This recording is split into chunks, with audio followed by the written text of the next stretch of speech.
صل على محمد وآل محمد وعجل فرج. سبح اسم ربك الأعلى الذي خلق فسوى والذي قدر فعدى والذي أخرج المرعى فجعله غثاء أهوى سنقرئك فلا تنسى إلا ما شاء الله إنه يعلم الجهد وما يخفى فنيسرك لليسرى فذكر إن نفعت الذكرى سيذكر من يخشى ويتجنبها الأشقى الذي يصلى نار الكبرى ثم لا يموت فيها ولا يحيا قد أفلح من تزكى وذكر اسم ربه فصلى بل تؤثرون الحياة الدنيا والآخرة خير وأبقى إن هذا لفي الصحف الأولى صحف إبراهيم وموسى. اللهم صل على محمد وآل محمد وعجل فرج. احسنت ماشاءاللہ. اچھا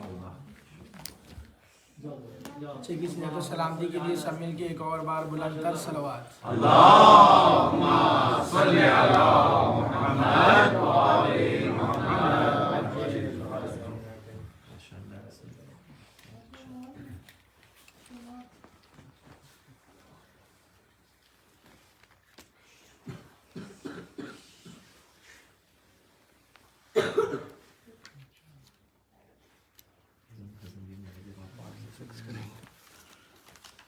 اللهم صل على محمد وآل محمد وعجل فرج.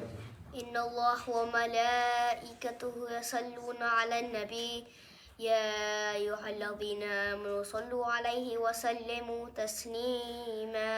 اللهم صل على محمد وآل محمد وعجل فرج. بسم الله الرحمن الرحيم. عن جابر بن الله الأنصاري عن فاطمة الزهراء عليه السلام بنت رسول الله قال سمعت فاطمة أنها قالت دخل علي أبي رسول الله في بعض الأعيان فقال السلام عليك يا فاطمة فقلت وعليك السلام قال إني أجد في بدني زغفة فقلت له أعيذك بالله يا أبتاه من الضعف فقال يا فاطمة ائتيني بالكساء اليماني فغطيني به فآتيته بالكساء اليماني فغطيته به وسرت أنظر إليه وإذا وجهه يتلألأ كأنه البدر في ليلة تمامه وكماله. اللهم صل على محمد وآل محمد. إلا ساعة وإذا بولدي الحسن قد أقبل وقال السلام عليك يا أماه فقلت وعليك السلام يا قرة عيني وثمرة فؤادي فقال يا أماه إني أشم عندك رائحة طيبة كأنها رائحة جدي رسول الله فقلت نعم إن جدك تحت الكساء فأقبل الحسن نحو الكساء فقال السلام عليك يا جداه يا رسول الله أتعذر لي أن أدخل معك تحت الكساء قال وعليك السلام يا ولدي ويا صاحب حوضي قد عزمت لك فدخلت معه تحت الكساء. اللهم صل على محمد وآل محمد وعجل فرج. فما كانت إلا ساعة وإذا بولدي الحسين قد أقبل وقال السلام عليك يا أماه فقلت وعليك السلام يا ولدي ويا قرة عيني وثمرة فؤادي فقال لي يا أماه إني أشم عندك رائحة طيبة كأنها رائحة جدي رسول الله فقلت نعم إن جدك وأخاك تحت الكساء فتنى الحسين نحو الكساء فقال السلام عليك يا جداه السلام عليك يا من اختاره الله أتعزن لي أن أدخل معكما تحت الكساء اللهم صل على محمد وآل محمد. قال وعليك السلام يا ولدي ويا شافع أمتي قد عزنت لك فدخل معهما تحت الكساء فأقبل عند ذلك أبو الحسن علي بن أبي طالب فقال السلام عليك يا بنت رسول الله فقلت وعليك السلام يا أبا الحسن ويا أمير المؤمنين فقال يا فاطمة إني أشم عندك رائحة طيبة كأنها رائحة أخي وابن أمي رسول الله فقلت نعم ها هو مع ولديك تحت الكساء فأقبل علي نحو الكساء وقال السلام عليك يا رسول الله أتعزم لي أن أكون معكم تحت الكساء قال له وعليك السلام يا أخي ويا وسيي وخليفتي وصاحب اللواء قد عزمت لك فدخل علي تحت الكساء اللهم صل على محمد وآل محمد. ثم أتيت نحو الكساء فقلت السلام عليك يا أبتاه يا رسول الله أتعزم لي أن أكون معكم تحت الكساء قال وعليك السلام يا بنت ويا بضعتي قد أحسنت لك فدخلت تحت الكساء اللهم صل على محمد وآل محمد. فلما اكتملنا جميعا تحت الكساء أخذ أبي رسول الله بطرفي الكساء وأومي بيده اليمنى إلى السماء فقال اللهم إن هؤلاء أهل البيت وقاستي وهامتي لحمهم لحمي ودموهم دمي يؤلمني ما يؤلمهم ويحزنني ما يحزنهم أنا حرب لمن حاربهم وسلم لمن سالمهم وعدو لمن عاداهم ومحب لمن أحبهم إنهم مني وأنا منهم فاجعل صلواتك وبركاتك ورحمتك وغفرانك ورضوانك علي وعليهم وأضحب عنهم الرجس وطهرهم تطهيرا. اللهم صل على محمد وآل محمد. فقال الله عز وجل يا ملائكتي ويا سكان السماوات إني ما خلقت سماء مبنية ولا أرضا مدهية ولا قمرا منيرا ولا شمسا مضيئة ولا فلقا يدور ولا بحرا يجري ولا فلكا يسري إلا في محبة هؤلاء الخمسة الذين هم تحت الكساء. اللهم صل على محمد وآل محمد. فقال العميد جبرائيل يا ربي ومن تحت الكساء فقال عز وجل هم أهل البيت نبوتي ومعدن الرسالة هم فاطمة وأبوها وبعلها وبنوها. اللهم صل على محمد وآل محمد. فقال جبرائيل يا ربي أتعزم لي أن أحبتل إلى الأرض لأكون معهم سادسا فقال الله نعم قد عزمت لك فهبط الأمين جبرائيل فقال السلام عليك يا رسول الله أتعزم لي يا رسول الله العلي الأعلى يقرؤك السلام ويخصك بالتحية والإكرام ويقول لك وعزتي وجلالي إنما خلقت سماء مبنية ولا أرضا مدهية ولا قمرا منيرا ولا شمسا مضيئة ولا فلكا يدور ولا بحرا يجري ولا فلكا يسري إلا لأجلكم ومحبتكم وقد عزين لي أن أدخل معكم تأذن لي يا رسول الله. فقال رسول الله وعليك السلام يا أمين وحي الله إنه نعم قد أذنت لك. فدخل جبرائيل معنا تحت الكساء. اللهم صل على محمد وآل محمد. فقال لأبي إن الله قد أوحى إليكم يقول إنما يريد الله ليذهب عنكم الرجس أهل البيت ويطهركم تطهيرا. اللهم صل على محمد وآل محمد. فقال علي لأبي يا رسول الله أخبرني ما لجلوسنا هذا تحت الكساء من الفضل عند الله. فقال النبي صلى الله عليه وآله والذي بعثني بالحق نبيا واصطفاني بالرسالة نجي ما ذكرون خبرون هذا في محافل من محافل أهل الأرض وفيه جمع من شيعتنا ومحبين إلا ونزلت عليهم الرحمة وحفت بهم الملائكة واستغفرت لهم إلى أن يتفرقوا. وقال علي عليه السلام إذ الله الحسن وفاز شيعتنا ورب الكعبة.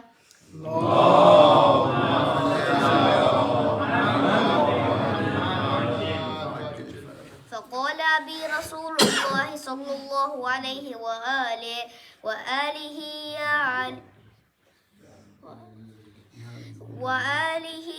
يا علي والذي بعثني بالحق نبيا واصطفاني بالرسالة نجيا ما سكن خبرون هذا في محافل من محافل أهل الأرض وفيه جمع من شيعتنا ومحبين وفيهم محموم إلا فرج الله همه ولا مغموم إلا وكشف الله غمه ولا طالب حاجات إلا وقضى الله حاجاته.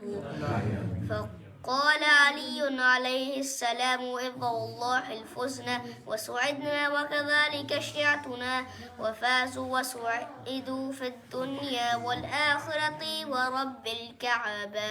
اللهم صل على محمد وآل سر ماشاءاللہ. بچے کی ہمت افزائی کے لیے ایک اور مل کے دوبارہ صلوات پڑھنے والا.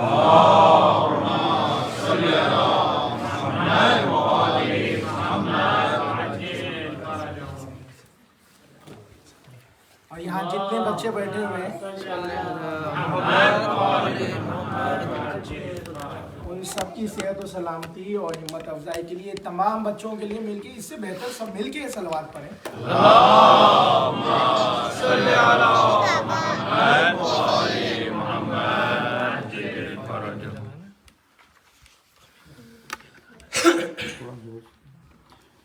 برائے خوشیوں امام زمان علیہ السلام بلند ترین صلوات. اللهم صل على محمد وآل محمد. مرسی سے قبل 4 مصرع کی سماعتوں کی نظر کروں گا.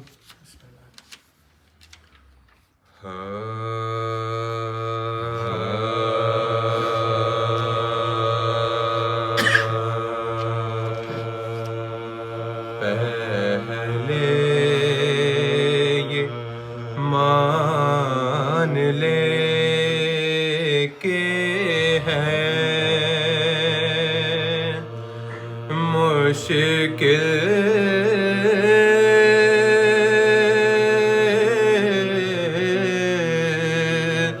کشا علی پہلے یہ مان لے کہ ہے مشکل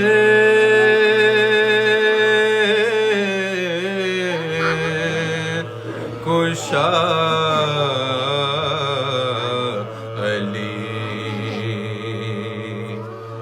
پھر دیکھ تیرے واسطے کرتے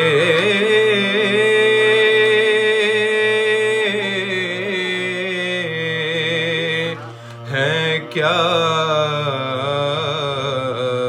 علی، اور پھر دیکھتے تیرے واسطے کرتے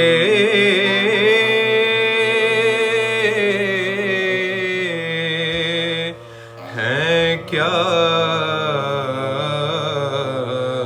علی، اور ٹل جاتی ہے ہماری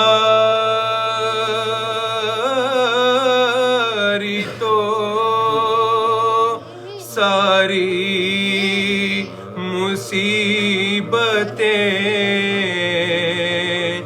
ٹل جاتی ہے ہماری تو ساری مصیبتیں، اور ہم جب کبھی خلوص سے کہتے ہیں یا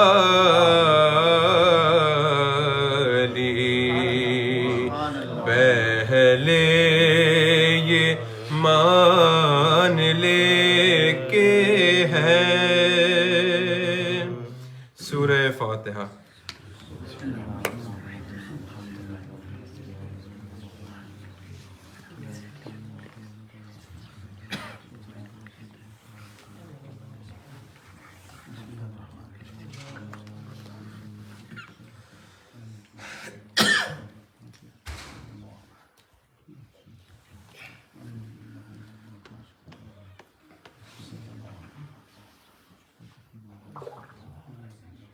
نعرہ صلوات۔ صلی علی محمد وآل محمد وعجل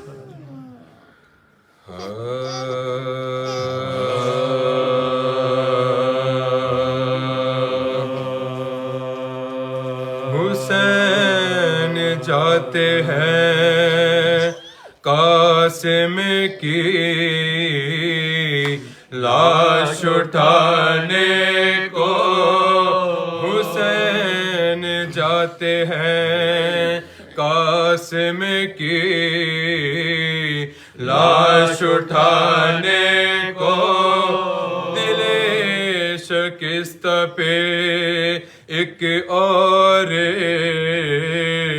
زخم کھانے کو، ایک اور منزل صبر و رضا بڑھانے کو، جگر کے ٹکڑے بیاباں سے چن کے لانے کو، جگر کے ٹکڑے بیاباں سے چن کے لانے کو، نہیں کہ رحلتے قاسم کا کچھ ملال نہیں، لرز رہے ہیں قدم دل مگر نڈھال نہیں، لرز رہے ہیں قدم دل مگر نڈھال نہیں، بڑھے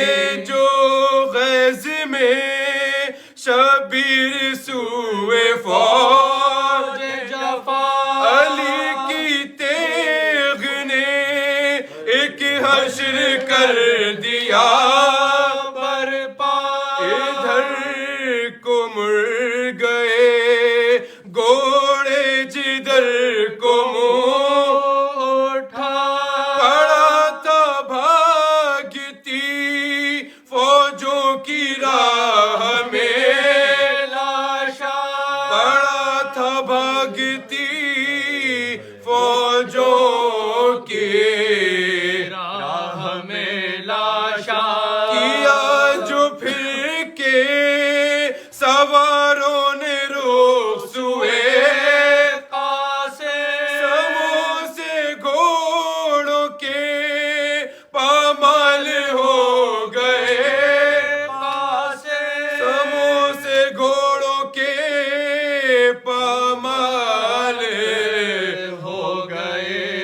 قاسم قریب لاشے قاسم جو پہنچے سروردی تو ایسے حال میں آیا نظر وہ جسم حسین کہ تھوڑی دیر تو آئی سکا نہ دل کو یقین کہیں تک کچلا ہوا جسم دست و پا تھے کہیں تھا کچلا ہوا جسم دست و پا تھے ایک آہ بھر کے شہیدی زمین پہ بیٹھ گئے جہاں کھڑے تھے لرز کر وہیں پہ بیٹھ گئے جہاں کھڑے تھے لرز کر وہیں پہ بیٹھ گئے لبوں پہ صبر کی بندش دل میں حشر بپا اٹھائے بڑھ کے زمین سے کٹے ہوئے نہ جانے کیسے تن منتشر کو جمع کیا ابا میں رکھ کے اٹھایا جنازہ قاسم کا ابا میں رکھ کے اٹھایا جنازہ قاسم کا لرزتے ہاتھوں پہ جیسے پہاڑ اٹھائے ہوئے چلے حسین سوئے خیمہ سر جھکائے ہوئے چلے حسین سوئے خیمہ سر جھکائے ہوئے مگر یہ سوچتے جاتے تھے دل میں سے نبی میں جب چلا تھا تو خیمے کے در پہ تھی بھابھی حرم میں پہنچوں گا جب لے کے لاش قاسم کی بجائے لاش وہ دیکھیں گی خون بھری گٹھڑی بجائے لاش وہ دیکھیں گے بری گٹھڑی سر کو دیکھ کے یوں پائے مال کیا ہوگا ہے غیر حال میرا ماں کا حال کیا ہوگا ہے غیر حال میرا ماں کا حال کیا ہوگا حرم میں پہنچے تو دیکھا کہ حشر ہے برپا بلک رہی ہے سکینہ خاموش ہے کبرا تڑپ کے مانے سوئے لاشے پہ سر دیکھا جگر کو تھام کے بولی یہ کیا ہوا بھیا جگر کو تھام کے بولی یہ کیا ہوا بھیا میں یہ تو جانتی تھی سر کٹائیں گے قاسم یہ کیا خبر تھی کہ یوں بس کے آئیں گے قاسم یہ کیا خبر تھی کہ یوں پیس کے آئیں گے قاسم حسین جاتے ہیں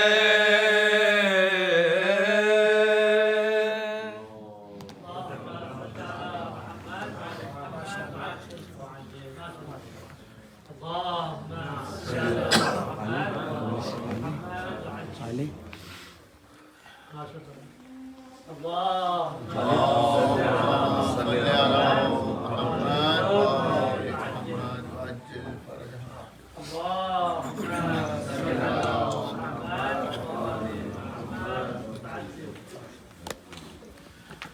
سورہ فاتحہ سے تمام مرحوم مومنین و مومنات ملت جعفریہ بالخصوص مراجع کرام، علماء کرام، شعراء کرام، ذاکرین، مقررین، حاضرین کے تمام مرحومین، شاہد بھائی کی فیملی کے تمام مرحومین کو یاد فرما لیں اور سورہ فاتحہ پڑھتے پڑھتے تھوڑا تھوڑا قریب آ جائیں تاکہ ماحول بن جائے، کیونکہ دیکھیں جو چیز پسند کی ہوتی ہے ہماری کوشش ہوتی ہے کہ آگے جا کے پہلی صف میں بیٹھیں۔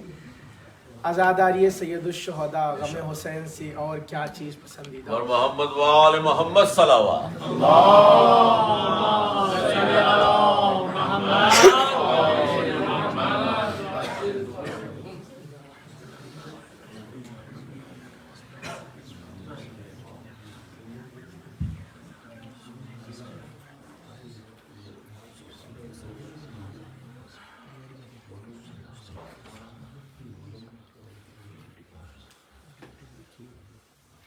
صلوات پڑھیں بر محمد و آل محمد۔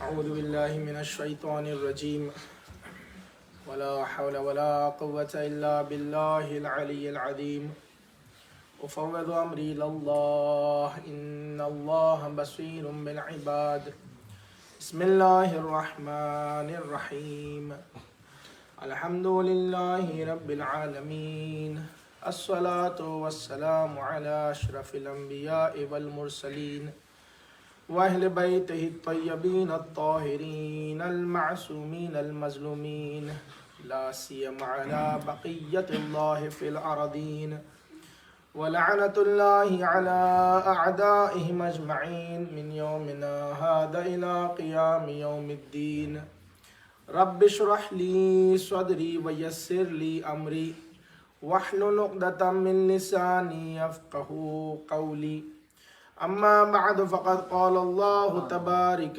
وتعالی فی القرآن المجید وهو اصدق القائلین وقولہ الحق بسم اللہ الرحمن الرحیم الف لام میم ذلك الكتاب لا ریب فیہ ھدی للمتقین صلوات۔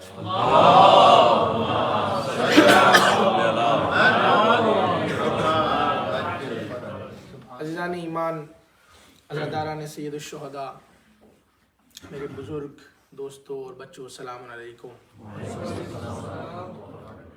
جیسے آپ نے دیکھا میں نے خطبے کو بھی تھوڑا سا کم کر دیا تاکہ ہم اس گفتگو میں، اس عزاداری میں، بچے ماشاءاللہ بیٹھے ہوئے ہیں، آپ سنتے رہیں گے، کوشش ہوگی کہ آسان سے آسان الفاظ میں کچھ گفتگو ہو اس کتاب مبین کے بارے میں جو پریز کرتی ہے، قصیدہ خوانی کرتی ہے اہل بیت کی۔ سبحان اللہ۔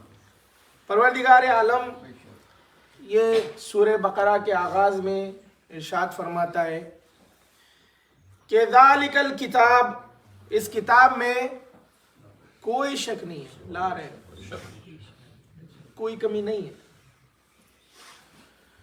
اور پھر اس کے بعد آگے بڑھ کے فرماتا ہے ھدی للمتقین، یہ متقین کے لیے ہدایت کرنے والی ہے۔ اور پھر اس کے بعد آگے بڑھ کے اور تھوڑا سا اس کو اوپن کرتا ہے کہ پھر وہ کون لوگ ہوں گے، کیسے لوگ ہوں گے، کیا کرنا چاہیے، کیونکہ ایک جملہ کہہ دیا نا، متقین، پائس لوگوں کے لیے، جو تقوی اختیار کرتے ہیں ان کے لیے ہدایت ہے۔ سب سے پہلے تو اس بات کو کلیئر کر دیا کہ جو خود تقوی اختیار نہیں کرتے، جو پائس نہیں ہے، جو خود مورلی سٹرونگ نہیں ہے، ان کو قرآن ہدایت نہیں دے سکتا۔ اس سے پہلے کہ قرآن سے ہدایت توقع کرے، پہلے کوشش کرنی پڑے گی کہ تقوی اختیار کرے، کیونکہ جب تک کہ تقوی نہیں ہوگا کامیابی نہیں ہوگی۔ اور وہ کس طرح ہو، آگے بڑھ کے کہتا ہے الذین یؤمنون بالغیب، یہ وہ لوگ ہیں کہ جو غیب پہ ایمان لاتے ہیں۔ تو پتہ چلا کہ سب سے اہم شرط پہلے یہ ہے کہ ایمان آئے، اور پھر اس کے بعد قرآن ہدایت کرے گا۔ اور جب قرآن ہدایت کرے گا تو عزیزان ایمان، قرآن مجید وہ محکم کمپریہنسو کمپلیٹ کتاب ہے جس کا ایلوکوینس میں کوئی اندازہ نہیں لگا سکتا، جس کا فضائل و مناقب بیان کرتے جائیں دن گزرتے رہیں گے، ختم نہیں ہوں گے، لیکن ریزن ہے ہر دور میں ایک معجزے کے لیے۔ اللہ نے ہر نبی کے ساتھ ایک معجزہ رکھا ہے، اور ہمارے لیے رسول خدا کے ساتھ معجزہ رکھا قرآن مجید کو۔ تو ظاہر سی بات ہے کوئی تو ریزن ہوگی۔ تو یہی بات کو ایک شخص نے 8ویں امام علی رضا علیہ السلام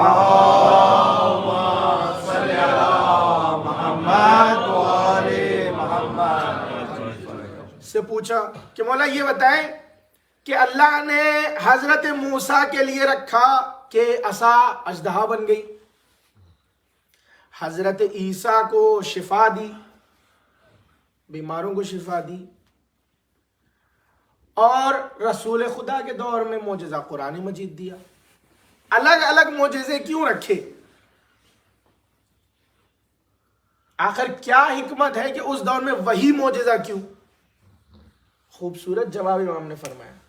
امام نے کہا موسیٰ کے دور میں سورسری، میجیشینز کو بہت مانا جاتا تھا، اور جو اگر میجیشین ہے تو لوگ اس کی بات فوراً مان لیتے تھے، یعنی اگر یہ اس مقام پہ پہنچ گیا ہے مطلب اس کو تسلیم کر لیا۔ تو اللہ نے موسیٰ کو وہ معجزہ دیا کہ تم جسے تسلیم کرتے ہو وہ موسیٰ کے سامنے ہیچ ہے، اس کی کوئی اوقات نہیں ہے۔ کیوں؟ کیونکہ وہ سارے جادوگر نے جب دیکھا موسیٰ کا عصا اژدہا بن گیا، انہوں نے کہا کہ یہ تو جادو نہیں ہے، ہم موسیٰ اور اس کے خدا پر ایمان لاتے ہیں۔ جب وہ سبمٹ ہو گئے، وہ تسلیم ہو گئے، تو پھر باقیوں کا کیا ہوا؟ کہا حضرت عیسیٰ کے دور میں میڈیکل سائنسز بہت پروگریس کر رہی تھی، وہ اپنی اس بات پہ غرور کرتے تھے کہ ہماری میڈیکل سائنسز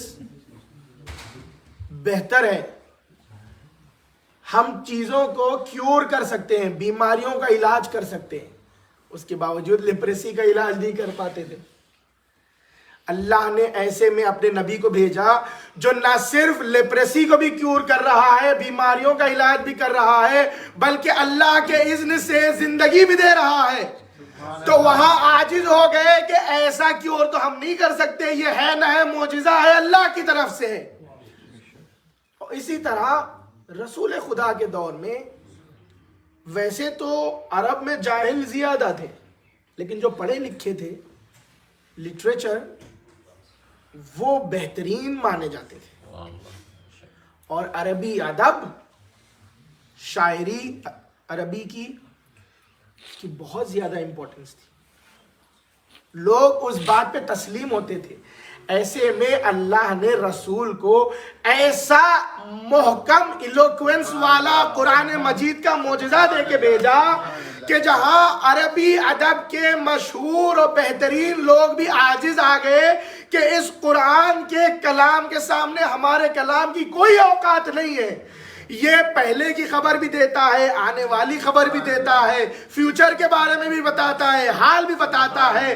نہ یہ شاعری ہے کیونکہ اس کا کوئی بھی مصرع شاعری کے وزن میں نہیں ہے، لیکن اس کے باوجود اتنا خوبصورت ہے کہ ایک کے بعد ایک جملہ ایسے لگتا ہے کہ جیسے یہ خدا کا کلام ہے۔ صلوات پڑھے محمد و آل محمد۔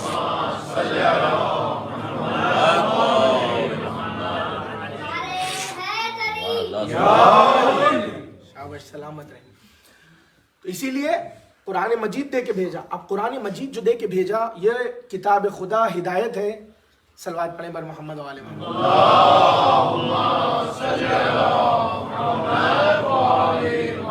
متقین کے لیے، ایمان لانے والوں کے لیے۔ میں گفتگو کسی اور طرف لے کے جانا چاہتا ہوں۔ تو اب یہ جو ہدایت کی ضرورت ہے نا، اسی لیے پروردگار آگے بڑھ کے کہتا ہے افلا یتدبرون القرآن، کیا یہ لوگ قرآن پہ غور و فکر نہیں کرتے؟ اس میں ہم نے کھلی ہوئی نشانیاں رکھی ہیں، ہم نے کلیئر سائنز رکھے ہیں اس میں، تاکہ یہ غور و فکر کریں گے تو پہچان لیں گے کہ یہ کس کی طرف سے کتاب ہے، یہ کس کا معجزہ ہے, اس میں کیا کیا موجود ہے. آگے بڑھ کے فرماتا ہے لا رتبم ولا یابسن الا فی کتاب مبین. ہر خشک و تر کا علم ہم نے قرآن میں رکھ دیا ہے. ذرا یہ غور و فکر تو کرے, انہیں پتا چلے گا کہ زمین و آسمان کے بارے میں, ہواؤں کے بارے میں, پہاڑوں کے بارے میں, لوگوں کے بارے میں, لوگوں کی نفسیات کے بارے میں, پچھلے پیغمبروں پہ کیا گزری ان کے بارے میں, آنے والی امت کے ساتھ کیا ہوگا ان کے بارے میں, ہمارے رسول پہ ہم نے کیا نازل کیا ان کے بارے میں, اور کس طرح ہم نے انسان کو ایک قطرے سے معراج عطا کی کہ اسے اختیار دیا, سوچنے کی طاقت دی. ان تمام چیزوں کو ہم نے اس کتاب میں جمع کر دیا ہے. اگر یہ غور و فکر کریں گے, اگر یہ تدبر کریں گے, تو پھر انہیں پتا چلے گا کہ اللہ نے کیا کیا عطا کیا ہے. بے شک. اور یہ غور و فکر کرنے کے لیے دوسرے مقام پہ اس کو آپ کنیکٹ کریں تو رسول خدا نے پھر فرمایا انی تارکم فیکم الثقلین کتاب اللہ و عطرتی, کہ میں تمہارے درمیان دو گراں قدر چیزیں چھوڑے جا رہا ہوں, ایک کتاب خدا اور دوسرے میری عطرت اور اہل بیت. ما ان تمسکتم بہما, اگر ان دونوں سے متمسک رہو گے ہرگز گمراہ نہ ہوگے, یہاں تک کہ حوض کوثر پہ آ کے ملو گے. صلوات پڑھے محمد و آل محمد.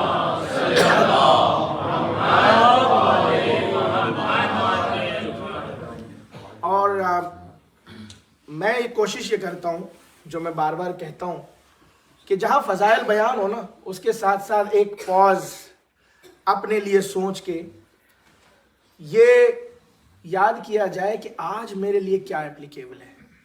بزرگ بہتر جانتے ہیں اپنے دوستوں بھائیوں کے لیے کہ جب رسول خدا نے کہا ہے ان دونوں سے متمسک رہو گے, یہ نہیں کہا کہ ان دونوں میں سے کسی ایک سے.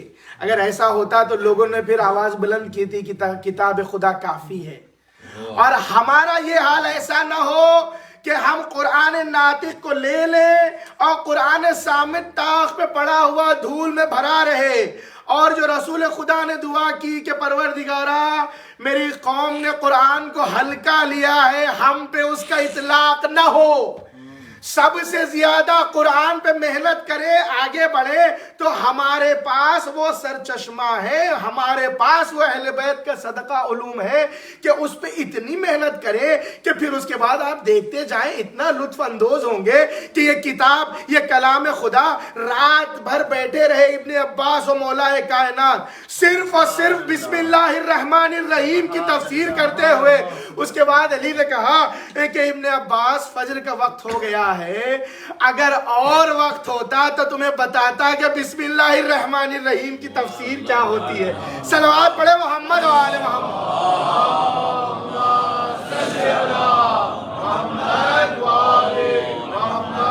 نعرہ حیدری. وہ تفسیر کا کیا عالم, ایسی بتاتا کہ کتابیں کی کتابیں لکھی جائیں, 70 اونٹوں پہ لادا جائیں. 70 اونٹ جو یہ کہا جا رہا ہے نا, یہ سمجھاتے ہیں ضرب المثل. یہ ایسے نہیں کہا جا رہا ہے کہ لٹرل نمبر 70, جسے ہم کہتے ہیں نا ہزاروں, سووں. اس کی مثال یہ ہوتی ہے کہ پھر لیتے آؤ علی بتاتا جائے گا. کیا کہنا 70 اونٹ یہ جو کہا جا رہا ہے وہ اسی طرح کہا جا رہا ہے ضرب المثل میں کہ اونٹوں پہ لاتے جاؤ, میں بتاتا جاؤں گا. اور اس کے بعد آگے بڑھ کے عرض کروں کہ یہ سمجھنا مشکل ہوتا ہے, پہلے تو اور زیادہ مشکل تھا کہ چھوٹی سی چیز میں کس طرح بہت زیادہ سما جاتا ہے. لیکن آج جو کمپیوٹر سائنس نے آسان کیا ہے, زوم کرتے ہیں کرسر سے آپ, پھر اس کے بعد اندازہ ہوتا ہے. آپ نے ایک ڈاکیومنٹ بنایا چھوٹے سے فونٹ میں, اور وہ بالکل اتنا چھوٹا ہے, سن رہے ہیں بچے, اب آپ اس کو زوم کرتے جائیں, جیسے جیسے زوم کرتے جائیں گے فونٹ وہ میکسیمائز ہوتا جائے گا. پتا چلا کہ ارے یہ تو سارا کا سارا پیج لکھا ہوا ہے, میں تو سمجھ رہا تھا ایک ڈاٹ ہے. بھئی ایک ڈاٹ ہے میں سمجھ رہا تھا, لیکن جیسے میں نے میکسیمائز کیا تو مجھے پتا چلا کہ یہ تو پورا کا پورا پیج ہے. یا پھر اللہ نے ایک اس آنکھ میں ساری دنیا کو سما دیا ہے. تو سمجھ میں اتنی بات آ گئی نا کہ چھوٹی چیز میں سب کچھ سما جاتا ہے، لیکن مجھ میں صلاحیت نہیں ہے کہ جب تک کہ اسے میگزیمائز کروں، سمجھوں کہ اس میں سب کچھ ہے۔ اب سنیں، فرمایا کہ جو کچھ سارے قرآن میں ہے وہ سورہ حمد میں موجود ہے، اور جو سورہ حمد میں ہے وہ بسم اللہ الرحمن الرحیم میں ہے، اور جو سارے قرآن کا، سارے سورہ حمد کا، سارے بسم اللہ الرحمن الرحیم میں موجود ہے وہ بسم اللہ الرحمن الرحیم کے بے میں موجود ہے، اور وہ جو بے میں موجود ہے اس بے کے نیچے لگے ہوئے نقطے میں موجود ہے۔ اس کے بعد کہا انا النقطۃ تحت الباء، وہ میں بے کا نقطہ ہوں جو بے کے نیچے ہے، اور اگر علی وہ بے کا نقطہ نہ ہو تو بے کی کوئی اوقات نہیں ہے۔ صلوات پڑھے محمد و آل محمد۔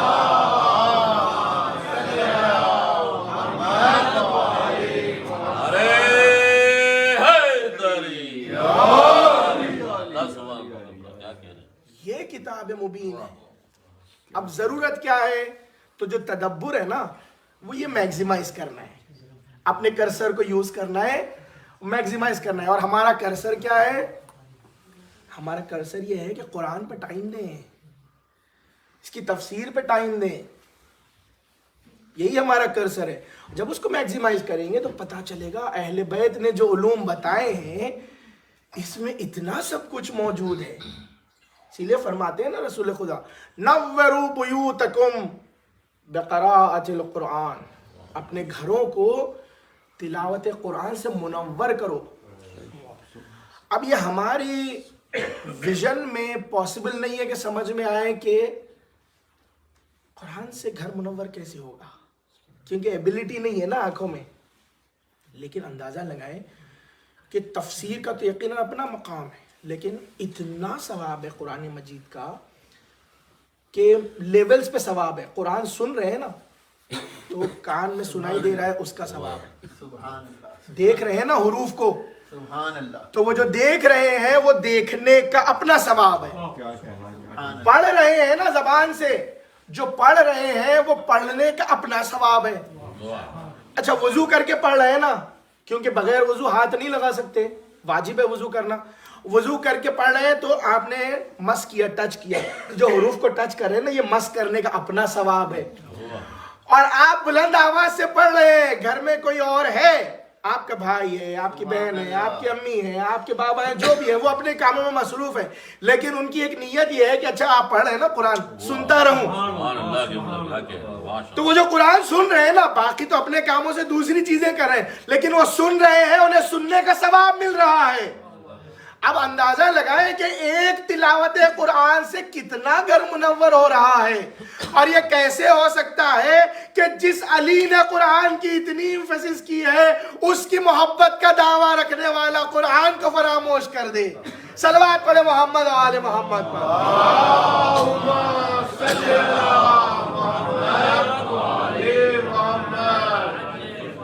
اور جب تفسیر کی بات آتی ہے تو یہ بہت بڑا میدان ہے، جتنا آپ ڈسکس کرتے جائیں۔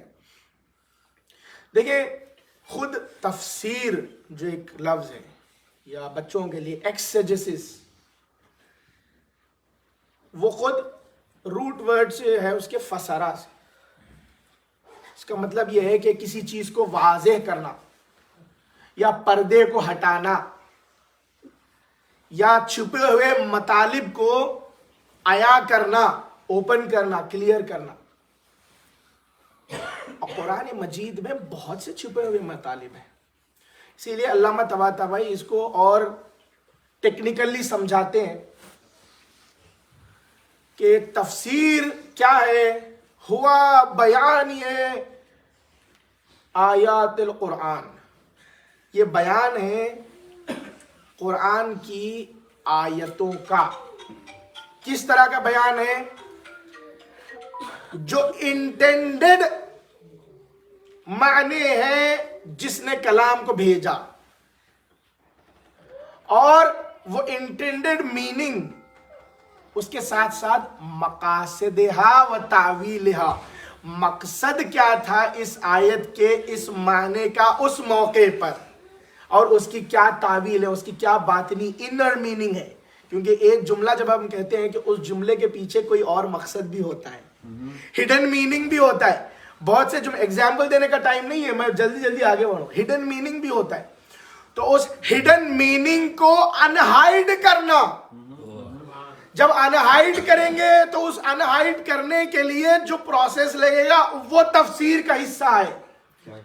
اور جب تفسیر کا حصہ ہے تو یہ تفسیر بڑا سمپل سا کام نہیں ہے, اس کے مختلف طریقے ہیں.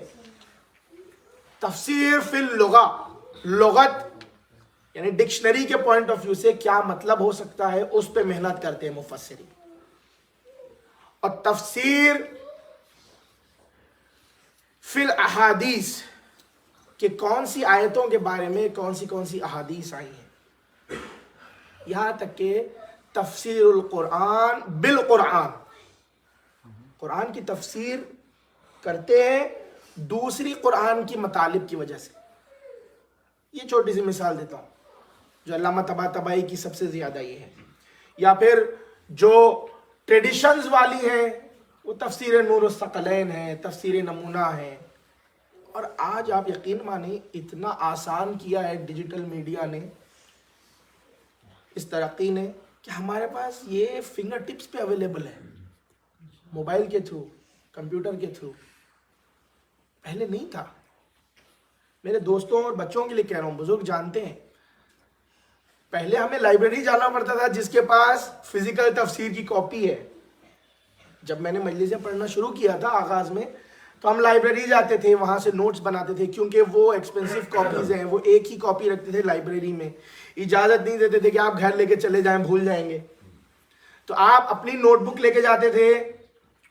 موبائل میں نوٹس بنانے کا آسان کام نہیں تھا, تو وہاں بیٹھ کے نوٹس بناتے تھے آیت کے بارے میں, اور پھر اس کے بعد آ جاتے تھے. لیکن آج کتنا آسان ہے, آپ کے پاس ایپ میں چیزیں اویلیبل ہیں, اور اگر ہم اس پہ استعمال کریں, فوکس نہیں کریں, تو کیا پھر جواب دیں گے؟ جب اویلیبل ہے تو استعمال کرنا ہوگا, اور جب استعمال کریں گے تو تفسیر قرآن بالقرآن کی مثال ایک کہ قرآن مجید نے کہا کہ جو اندھے ہوں گے وہ اندھے اٹھائے جائیں گے. سبحان اللہ. تو اب اگر یہی وجہ ہے کہ ان کے در سے وابستہ ہونا ضروری ہے جو علم کے مطالب سے آشنا ہے, تو اگر اس طرح لیں گے مطلب کہ نہیں, تب قرآن مجید تو آسان ہے. ایک کلیم ہے یہ تفسیر قرآن میں, ایک کلیم یہ ہے, وہ یہ کہتے ہیں کہ مشکل نہیں ہے, جو سامنے آپ کو مطلب سمجھ میں آتا ہے وہی ہے, آپ کو کچھ اور تفسیر کی محنت کی ضرورت نہیں ہے. تو پھر اس کو کیسے سمجھائیں گے کہ پروردگار نے کہا ہے اعمیٰ, جو اندھا ہوگا وہ آخرت میں بھی اندھا اٹھایا جائے گا. اسی لیے چھٹے امام جعفر صادق